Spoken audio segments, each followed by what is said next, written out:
हम अपनी जान के दुश्मन को जान कहते हैं। हम अपनी जान के दुश्मन को जान कहते हैं।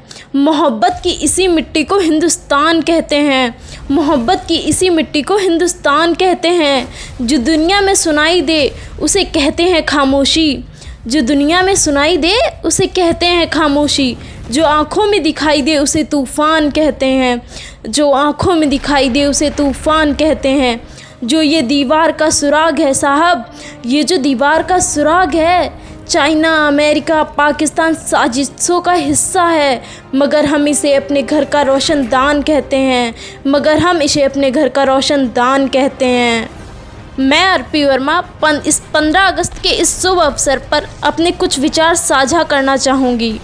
आज़ादी, आज़ादी, आज़ादी का असली मतलब वही समझ सकता है जिसने कभी गुलामी की हो। हम सौभाग्यशाली हैं कि हम स्वतंत्र भारत में जन्म लिया। यूँ तो आज़ादी के लौह 1857 में ही जल चुकी थी। प्राचीन, मध्यकालीन और वर्तमान के उदाहरणों से स्पष्ट करना चाहूँगी कि जब हम फिरंगियों के फेरे में फंस गए थे तो रंग दे बसंती चोला की आवाज़ पर टोलों के टोले उमड़ आते थे और उनके वंदे मातरम के नारों से खून में आने वाला 5-5 डिग्री का तूफ़ान अंग्रेजी सांसों की जड़ों में तूफ़ान ला देता था।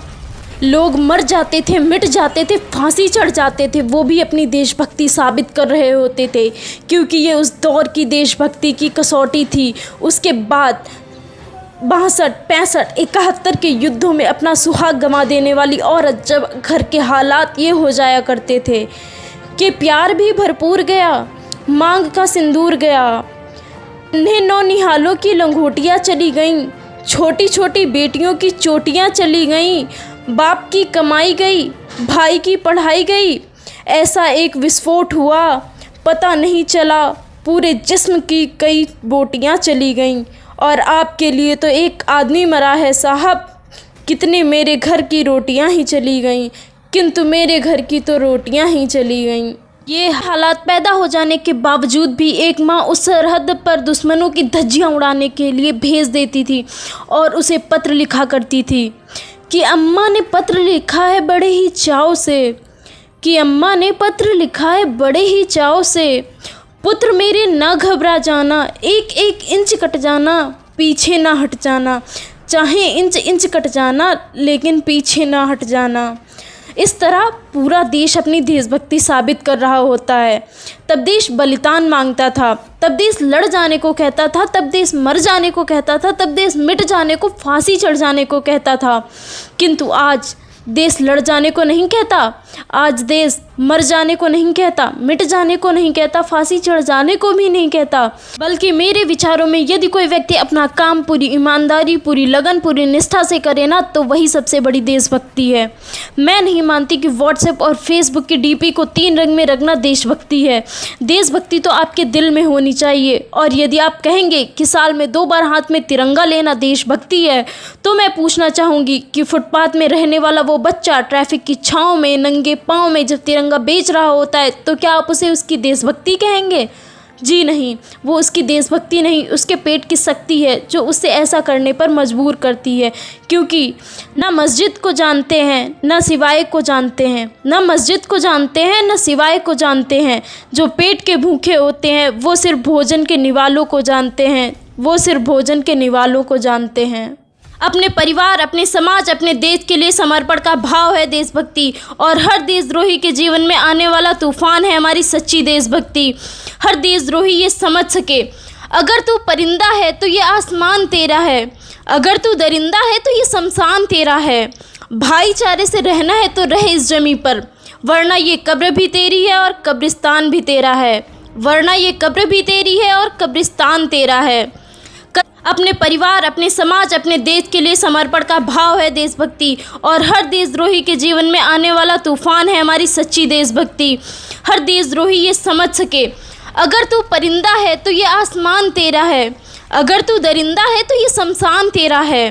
भाईचारे से रहना है तो रह इस जमी पर, वरना ये कब्र भी तेरी है और कब्रिस्तान भी तेरा है, वरना ये कब्र भी तेरी है और कब्रिस्तान। हम ना ऐसे समाज में जीते हैं जहाँ लड़कों से बात करता देख भाई हड़काते हैं, वहीं भाई अपनी गर्लफ्रेंड के किस्से घर में हंस हंस कर सुनाते हैं।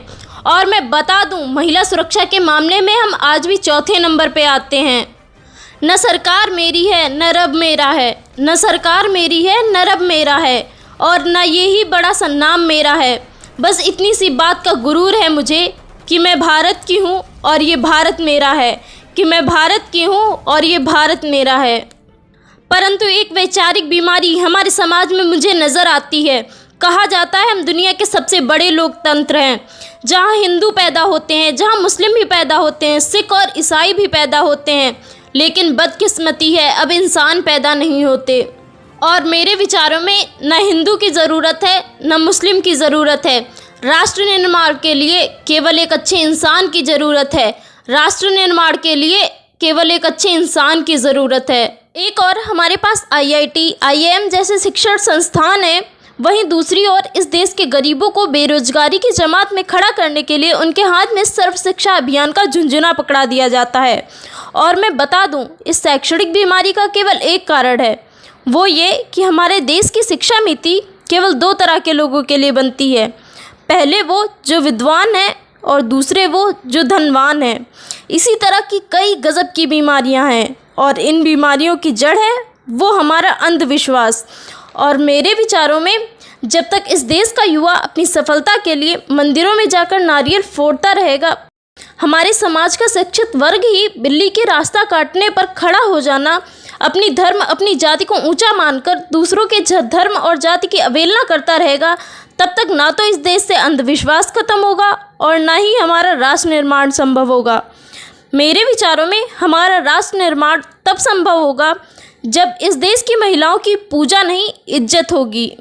राष्ट्र निर्माण तब संभव होगा जब स्वच्छ भारत अभियान में केवल सरकार नहीं, रास्ते पर चलने वाला हर इंसान हाथ बटाएगा।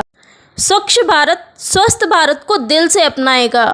असल मायने में हमारा राष्ट्र निर्माण तब संभव होगा जब एक गरीब बच्चा भोजन के लिए नहीं बल्कि ज्ञानार्जन के लिए सरकारी स्कूल की चौखट पर कदम रखेगा।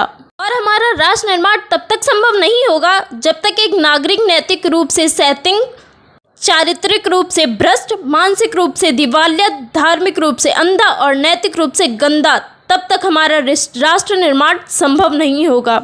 बड़ी बड़ी बातें नहीं, छोटी छोटी कोशिशें करनी होंगी, क्योंकि ठोकर हमें पहाड़ से नहीं पत्थरों से लगा करती है।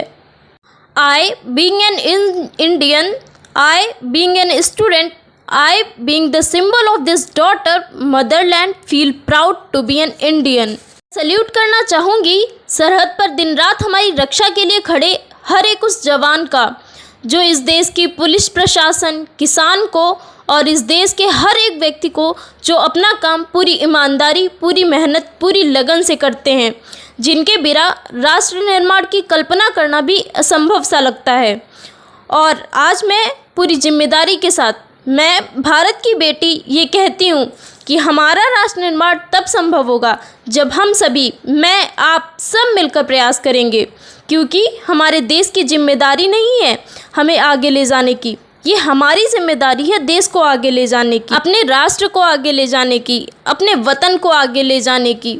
बस मैं अंत में यही कहना चाहूँगी, मेरा हिंदुस्तान महान था, महान है, महान रहेगा। मेरा हिंदुस्तान महान था, महान है, महान रहेगा। होगा हौसला सबके दिलों में बुलंद तो एक दिन पाकिस्तान भी जय हिंद कहेगा।